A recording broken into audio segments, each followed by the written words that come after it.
3வது நாள் கரெக்டாக டேட்டு டைமை சொல்லிட்டு அவர் போயிட்டார். அவ்வளோ கோபம், அவ்வளோ வைராக்கியம். அப்பாவும் ஜெபம், ஆண்டவரே எனக்கு நீங்கள் தான் உண்டு, யாரும் கிடையாது அப்படி சொல்லிட்டு 3வது நாள் ஆச்சு. அந்த டைமும் ஆச்சு. இதெல்லாம் கொஞ்சம் ஒரு இது இருக்கும்ல.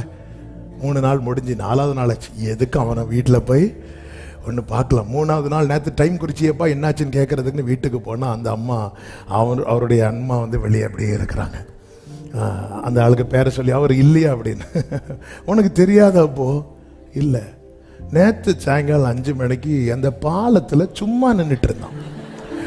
அப்போ அந்த வழியா ஒருத்தன் வந்து ஏன் இங்கே நிற்கன்னு கேட்டான். சும்மா நிற்கன்னு சொன்னான். நீ எதுக்குடா சும்மா நிற்கிறேன்னு சொல்லி அவன் அடிச்சு பாலத்திலேருந்து கீழே தூக்கி போட்டுட்டு கேட்டியா.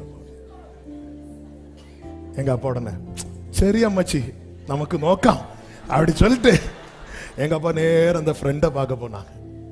என்னாச்சு நேற்று 5 மணிக்கு? எங்க ஐயோ அவங்க இப்படி சொல்றாங்க, இன்னும் 1 மாசத்துல ஒன்னு என்ன பண்றேன்னு. தாவீது பாத்தீங்களா? ஆமென், ஹல்லேலூயா, ஆமென். சத்துரு தன் வாயாலேயே சொல்ல ஆரம்பிக்கிறான். ஆமான் தானங்க மொர்தெக்காயா தூக்கு மரம், நமக்கு வேலை அது இல்லை. ஆண்டவரே இந்த கோலியாத்தை பத்தி ஏதாவது ஒன்று சொன்னீங்கன்னா அதை அவனே சொல்லுவான். நான் உன்னை பத்தி சொல்றேன், என் கை உன்னோடு உறுதியா இருக்கும், என் புயம் உன்னை பலப்படுத்தும். ஹல்லேலூயா. நம்ம எல்லாம் சத்துருவை பத்தி அவர் என்ன சொல்லுவார், அது அவனே வந்து சொல்லுவான். நீ நின்று கேட்டாதான் அவன் வந்து சொல்றதுக்குள்ள நீ ஓடுற. அவன் உன் மாம்சத்தை நான் மிருகத்துக்கு கொடுப்பேன், பறவைகளுக்கு கொடுப்பேன். தாவீது ஓஹோ இதுதான் பிளானா, அப்போ ஓகே கோலியாத்தே இது நடக்கும். ஆமென். தாவீது ஜெயிக்கிறான். 3 காரியத்தை 3 நிமிஷத்துல சொல்லிட்டு நான் ஜெபிக்கிறேன். ஏன் ஜெயிக்கணும்? 1, 46வது வசனத்தின் பிற்பகுதியை பாருங்கள். இஸ்ரவேலில் தேவன் ஒருவர் உண்டு என்று பூலோகத்தார் எல்லாரும் அறிந்து கொள்வார்கள். காலையில் என் கூட மினிஸ்ட்ரி பண்ண வேர்டு, அதாவது இந்த இடத்துல தாவீது ஜெயித்தது தனக்கு பேருண்டாக அல்ல. தனக்கு நான் அபிஷேகம் பண்ணப்பட்டவன் என்பதை 4 பேருக்கு தெரியணும். என் பக்கம்தான் நியாயம் இருக்கு, என் பக்கம் தான் கர்த்தர் இருக்கிறார் என்பதை 10 பேர் அறியணும். இல்லை, இந்த இஸ்ரவேலில் இன்னைக்கு வரவன் போறவெல்லாம் நிந்திச்சிட்டு இருக்கிறான். அவனுக்கு அவன் என்ன நினைச்சிட்டான், இது அனாத, இவனுக்குன்னு இவளுக்குன்னு கேட்கறதுக்கு யாரும் இல்லை நினைச்சிட்டாங்க. ஜெயிக்கணும். எதுக்கு?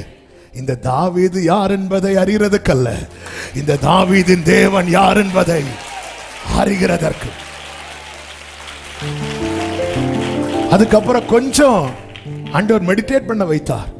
மெடிடேட் பண்ண வைக்கும் போதுதான் ஒரு சத்தியத்தை கண்டு கொண்டேன்.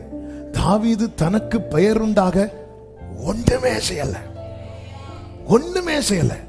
தனக்கு பெயர் உண்டாக எதுவுமே செய்யல. ஒரே ஒரு வாட்டி எவ்வளவு ஜனங்க இருக்கிறாங்கன்னு ஒண்ணு எண்ண தொடங்கினா அதுக்கும் அடி கொடுத்துட்டார். தனக்கென்று தனக்கு தான் பிரபலப்பட தனக்கு பெயர் உண்டாக ஒண்ணுமே செய்யல. ஆனா பைபிள்ல ஜீசஸுக்கு அடுத்ததா நிறைய தடவை மென்ஷன் பண்ணின ஒரு பெயர் உண்டுனா அது தாவீதின் பெயர் தான். தாவீது தாவீது தாவீது தாவீது தாவீது தாவீது தாவீது சுத்தி சுத்தி க்ளோரி. பரலோகத்திலையும் தாவீது பேர் தான் வச்சு தாவீதின் திறவுகோலை உடையவர். ஆனா இந்த தாவீது தனக்கு ஆண்டவரே இந்த இடத்துல ஜெயிக்கணும். எதுக்குப்பா ஜெயிக்கணும்? எனக்கு ஒரு தேவன் உண்டு என்பது எல்லாருக்கும் தெரியணும். எல்லாருக்கும் தெரியணும். நான் ஆராதிக்கிற தேவன் பெரியவர் என்பதை, ஜீவனுள்ள தேவன் என்பதை.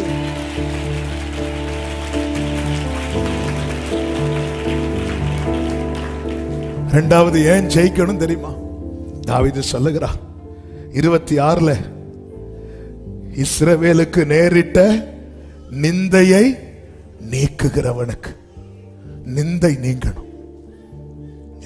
எத்தனை காலம் வந்து நிந்திச்சிட்டு இருப்பான் ஆண்டவரே. அவன் பாட்டுக்கு அவன் தெய்வத்தை சொல்லி, தெய்வம் அல்லாதவைகள் பெயரை சொல்லி காலையும் மாலை வந்து நின்று நிந்திச்சிட்டு இருப்பான். நாங்க கேட்டுட்டு இருக்கணுமா? இல்லப்பா, ஜெயிக்கணும், ஜெயிக்கணும். நம்ம ஜெயிக்கணும். எதுக்கு ஜெயிக்கணுங்கிற பர்பஸ் கர்த்தருக்கு பிடிக்கணும். ஆமே, நான் ஜெயிக்கணும், எதுக்கு ஜெயிக்கணுங்கிற அந்த நோக்கம் யாருக்கு பிடிக்கணும்? கர்த்தருக்கு பிடிக்கணும். அவருக்கு அது பிடிக்கணும். நல்ல நோக்கம்பா. எதுக்குப்பா நீ ஜெயிக்கணும்?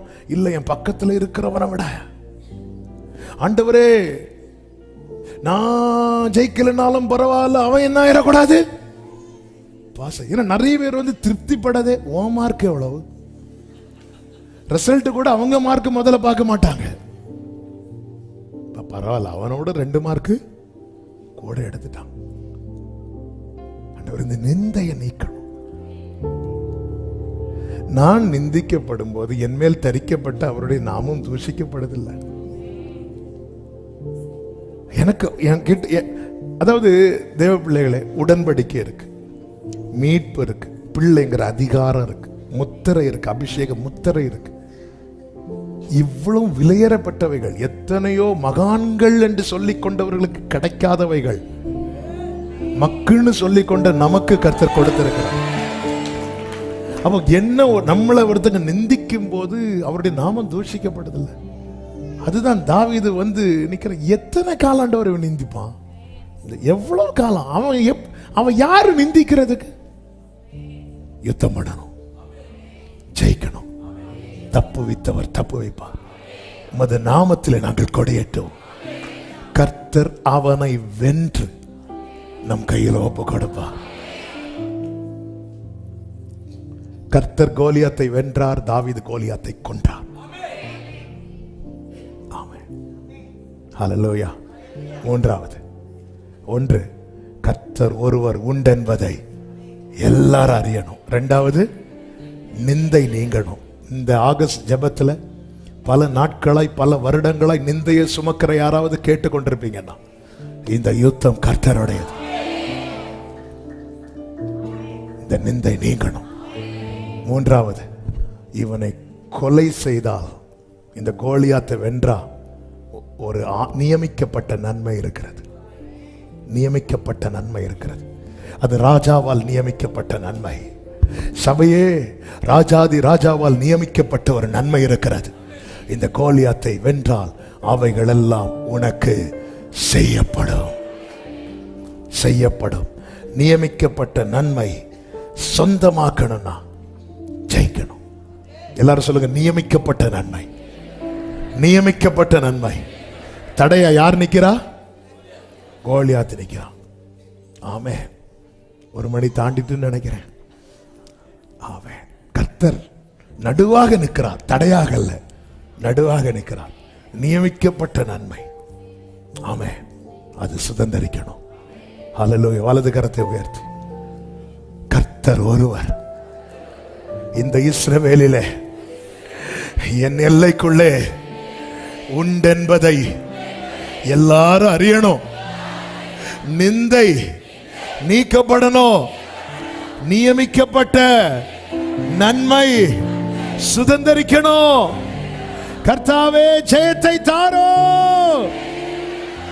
ஆமென் சொல்லுங்க பார்க்கலாம்.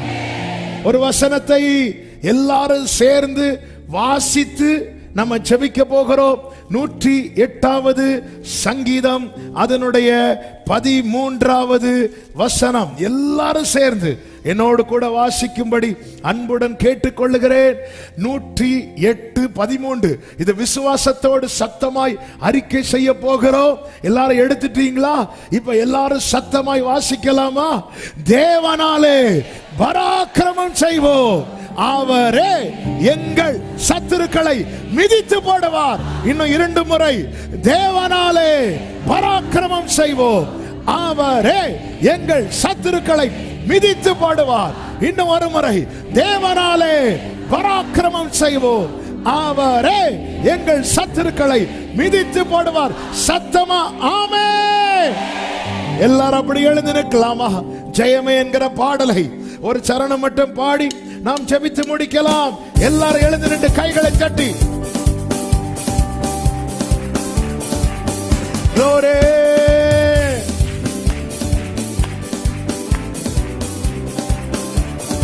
Amen. ஜெயமே ஜெயமே ஜெயமே ஜெயித்தவரால் நமக்கென்றும் ஜெயமே. இயேசு நாமத்தாலே என்றும் ஜெயமே. இனி தோல்வி நமக்கில்லை. ஜெயமே ஜெயமே ஜெயமே ஜெயமே ஜெயித்தவரால் நமக்கென்றும் ஜெயமே. இயேசு நாமத்தாலே என்றும் ஜெயமே. சொல்லுங்க, வெள்ளம் போல வெள்ளம் போல சத்துரு வந்தாலும் ஆவியானவர் கொடியேற்றுவார்.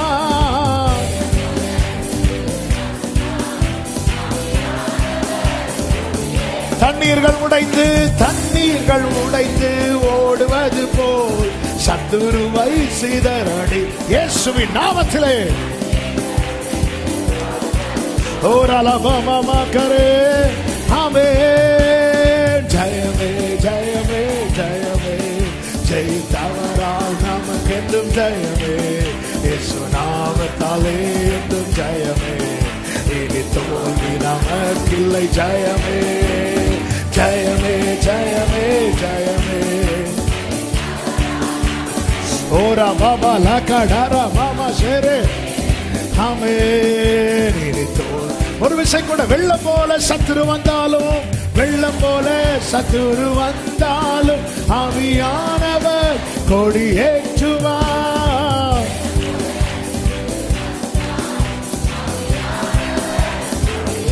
ஆமென். தண்ணீர்கள் உடைந்து இயேசுவின் நாமத்தில் எல்லா கோலியாத்தும் கீழே விழுவானாக, கீழே விழுவானாக. தேவ பிள்ளைகள் சுதந்திரிப்பார்களாக. சொல்லுங்க, தண்ணீர்கள் உடைந்து ஓடுவது போல தண்ணீர்கள் உடைந்து ஓரபா